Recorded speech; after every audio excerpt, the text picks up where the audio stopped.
અગત્યના સમાચાર મળી રહ્યા છે છોટાઉદેપુરમાંથી। ફરી એકવાર વિકાસનો પન્નો નસવાડી તાલુકામાં ટૂંકો પડ્યો હોય તેવી ઘટના સામે આવી।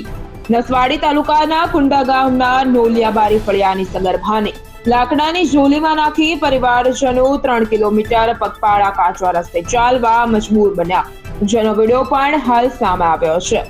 3 કિલોમીટર ચાલીને પણ ઇકો ખાનગી ગાડીમાં સગર્ભાને કળસતી હાલતમાં પાછળ પરિવારજનો સુવાડી 108 સુધી લઈ ગયા।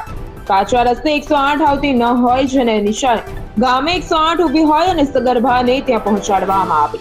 આઝાદીને તો વર્ષો વીતી ગયા છે, તેમ છતાં નલિયાબારી ફળિયાના પાકા રસ્તા બન્યા નથી। બારેમાસ દુઃખ ભોગવતા ગ્રામજનોની દયનીય પરિસ્થિતિ સામે આવી।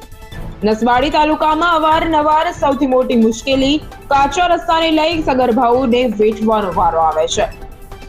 નસવાડીના દુગ્ધા પીએચસીમાં સોમવારના રાત્રે સગર્ભાએ બાળકને જન્મ આપ્યો અને બાળકને જન્મ આપ્યાના એક દિવસમાં પ્રસૂતાને રજા અપાઈ હતી। ત્યારબાદ ખિલખિલાટ પણ ગામ સુધી ન પહોંચતા માતા પાછળ બાઇક પર ઘરે પહોંચ્યા।